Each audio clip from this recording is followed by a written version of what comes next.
બોલો સદગુરુ દેવનો સનાતન ધર્મ કી જય।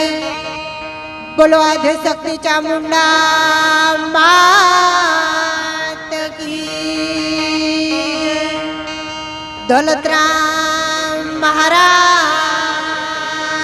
કી। બોલો ગરવા ગિરનારી મહારાજ કી। પધારેલા હરિગુરુ સંતનો કૃષ્ણ કનૈયા લાલ કી જય।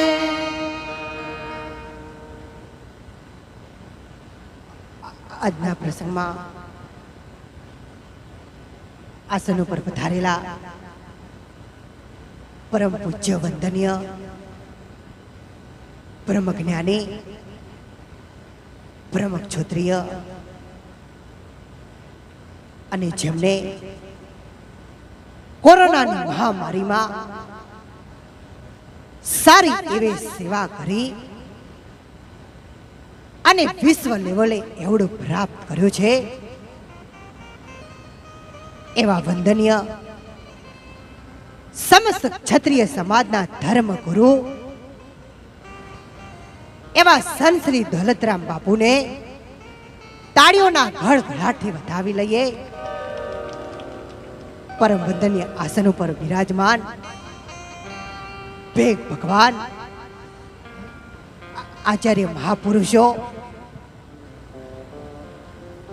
આપણા જૂનાગઢ આશ્રમના વહીવટ કરતા મનુભાઈ સાહેબ,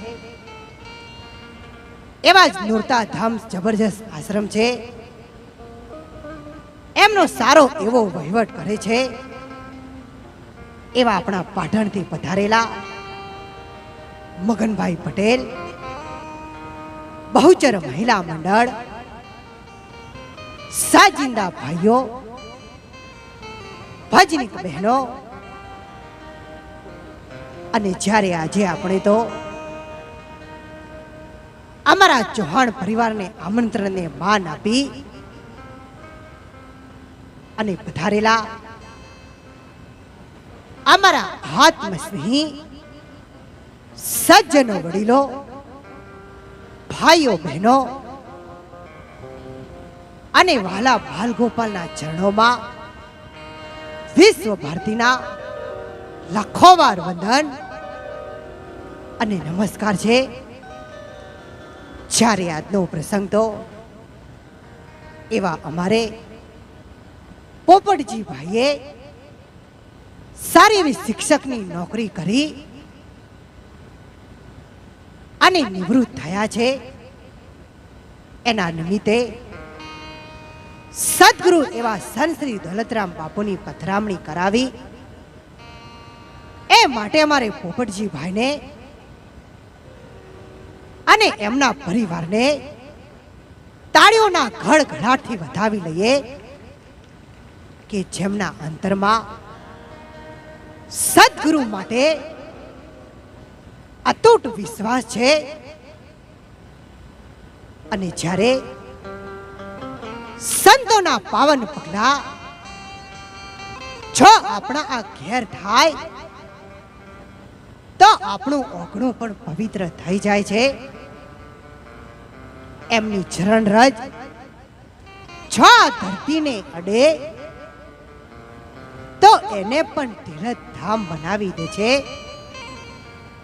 જ્યારે સંતોની અમૃત વાણીથી મનખા જન્મ કેવી રીતે સફળ બનાવો એ સંતો આપણને શીખવાડે છે। ત્યારે આપણને કહ્યું છે કે સંત સપૂતને તુમડા ત્રણનો એક જ સ્વભાવ, તારે પણ ડૂબાડે નહીં, જેનો તાર્યા ઉપર છે ભાવ। જો જગતને તારવાનું કામ કરે તો સંતો કરે છે અને ત્યારે આપણને ભજન વાણીમાં પણ સમજાવ્યું છે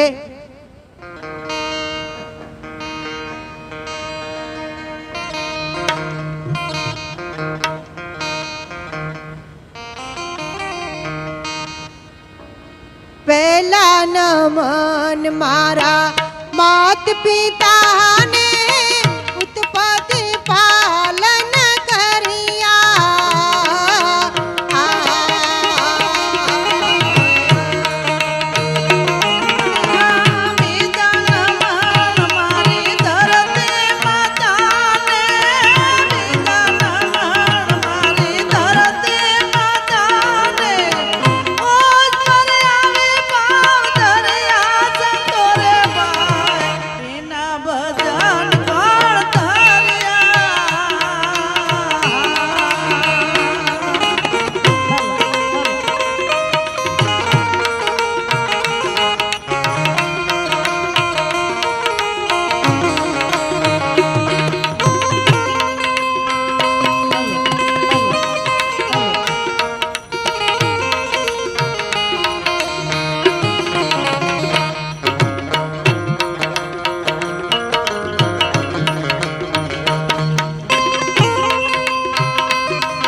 ત્યારે આપણને કહ્યું છે કે જીવન જોબન રાજધન અવિચ રહે ના ગોએ, જવાની, ધન અને સત્તા એ કાયમ કોઈની રહી નથી અને ભવિષ્યમાં પણ કોઈની રહેવાની નથી. જો તમારી પાસે ધન હોય, સત્તા હોય, તો તમે એનો ખૂબ જ પરમારથી માટે ઉપયોગ કરજો. ત્યારે આપણા સંતોએ કહ્યું છે કે મનુષ્ય જન્મ મોઘો મળ્યો, જાણ્યો નહીં તે મરમ. એક શેર લોટને કારણે તે કોટિક બાંધ્યા છે કરમ. ગાદલા રજાઈને ઢોલ્યો, દાંતણ પોણીને ધઈ. એટલું મળે આ મનખા જન્મમાં, બીજા કોઈ જન્મમાં નહીં. ત્યારે આપણા સંતોએ સમજાવ્યું છે કે જો ભગવાને આપણને આ મનખા જન્મનો દેહ આલ્યો હોય તો ખૂબ માપમાં રહેજો. જો ઊંટ થઈને અવતર્યા તો ખાવામાં આવશે કડવો ઝેર લેબડો અને બાવળિયાના કોઠા. એ દિવસે તમને આ મનખા જન્મના લાડવા, દાળ ભાત અને મોહનથાળના કટકા યાદ આવશે. પણ ઊંટના ખાતામાં ગયા પછી પત્તો લાગશે નહીં. પાછળથી તમને થશે કે જો આ મનખા જન્મમાં આ હાથે પૂન દાન કર્યું હોત તો ઊંટના ખાતામાં નંબર આવત નહીં. ત્યારે આપણને કબીર સાહેબે પણ સમજાવ્યું છે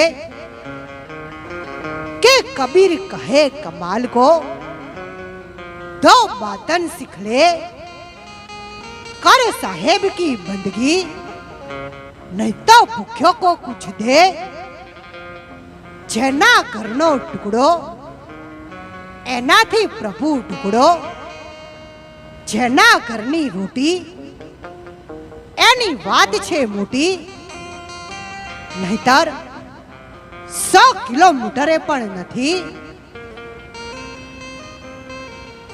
એક વખત એક નગર શેઠનું નામ સાંભળી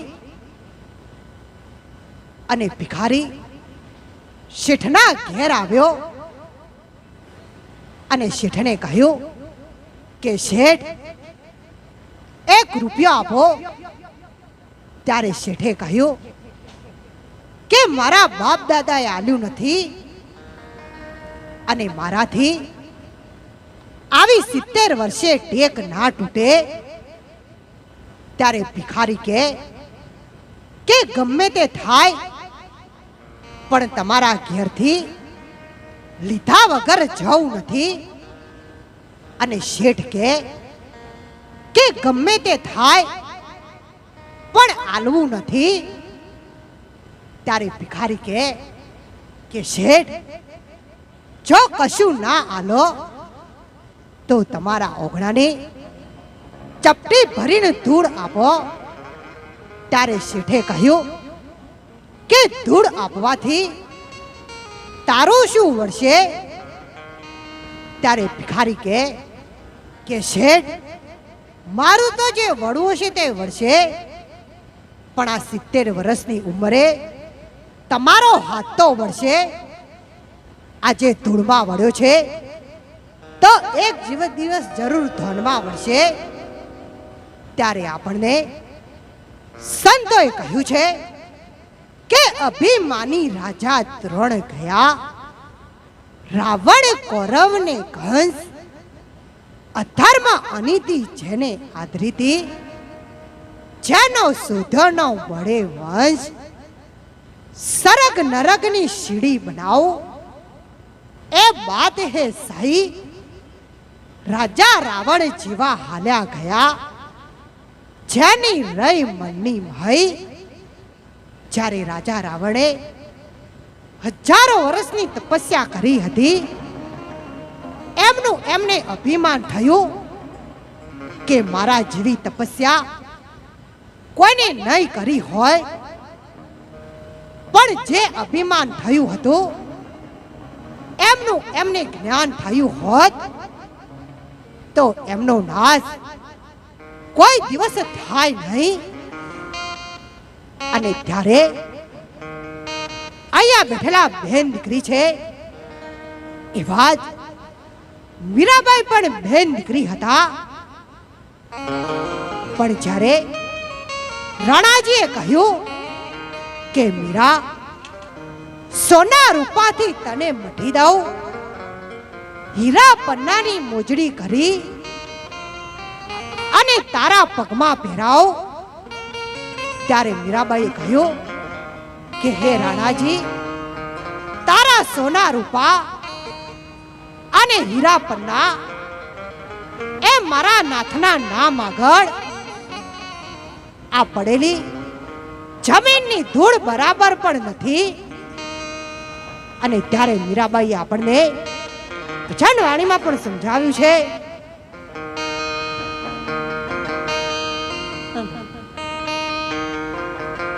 હું તો સાસરીએ નહીં જાઉં મોરે માં, જાઉં મોરે માં, મારું મન લાગ્યું ફકીરીમાં, મન મારું લાગ્યું ફકીરીમાં. સાવરીએ નહીં જાઉં મોરે માં, જાઉં મોરે માં, મન મારું લાગ્યું ફકીર. જય હો તમારી જય હો. મન મારું લાગ્યું ફકીરીમાં.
છેલ્લે આપણને કહ્યું છે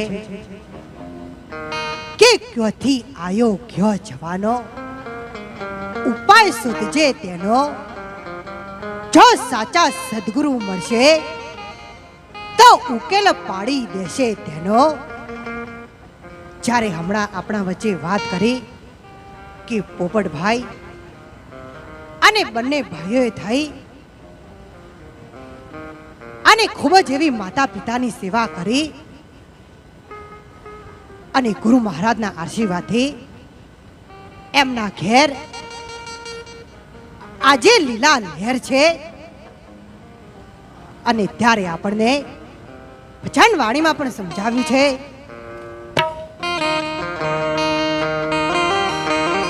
લાખો રૂપિયા તીરથ વાપરે ગુરુ દર્શન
પ્રસંગમાં મળ્યા છીએ અને ભગવાને બે હાથ હાલ્યા હોય તો બે હાથ ઊંચા કરી અને ગુરુ મહારાજના નામની તાળીઓ પાડજો. જે તાળીઓ ના પાડે એના પાડોશીના હમ. દરેકને વિનંતી છે કે પોપટભાઈના પ્રસંગમાં પધાર્યા હોય તો તાળીઓ પાડજો. અને ત્યારે કહ્યું છે ગુરુજીના આશીર્વાદ અમને બહુ પડ્યા છે, સદગુરુના આશીર્વાદ આજે બહુ પડ્યા છે. કરતા હતા મનના બાપા તમે પૂરા કર્યા છે, કરતા હતા મનના એવા તમે પૂરા કર્યા છે. સદગુરુના આશીર્વાદ આજે બહુ પડ્યા છે.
સંતોને તેડાયા હોજરે મહાધર્મ જીલો જાડે જાની રાણી તને થોડી કહું કે કાઢિયાણી હોજરે તત્વ ધર્મ જીલો જાડે જાની રાણી મહાધર્મ જીલો તોરલ કાઢિયાણી. આપના સંતોને અદળ ભાવ દઈએ જના કોઈ પાવડ લઈએ હોજરે. આપના સંતોને જાતો મત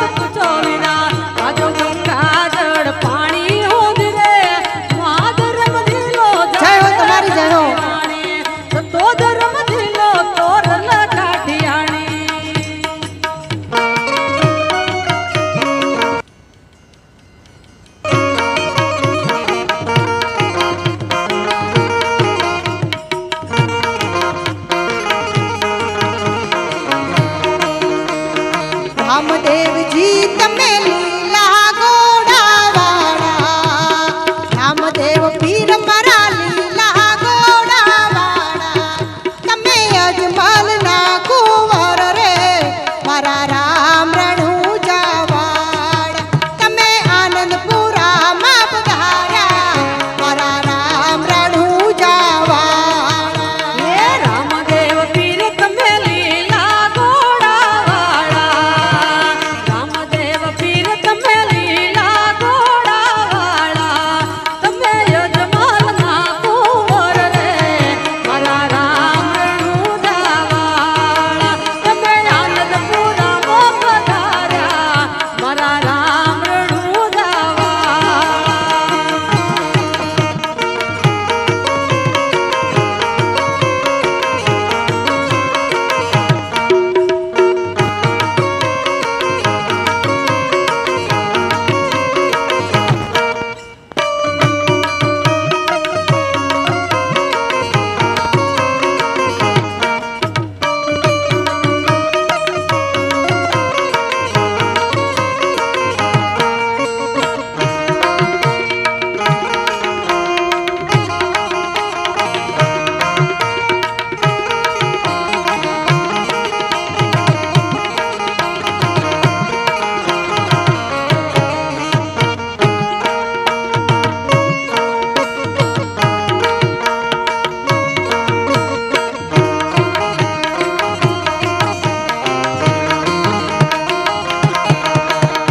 આમ ગોતું તેમ ગોતું ગોતું તમારો ધામ રે બાપા, ગોતું તમારો ધામ. આમ ગોતું તેમ ગોતું ગોતું તમારું ધામ રે બાપા, ગોતું તમારું ધામ. ભલે ધામ જડે કે ના જડે, ભલે ધામ જડે કે ના જડે, તમે દર્શન દેજો રે. એ દર્શન દેજો રે ગુરુજી મારા, દર્શન દેજો રે, દર્શન દેજો રે ગુરુજી મારા, દર્શન દેજો રે. બોલીએ સદગુરુ દौलतराम महाराज की. भजन कराओ उसके मात पितानो. बोलो गरवा गिरनारी महाराज की. पधारेला हरिगुरु संत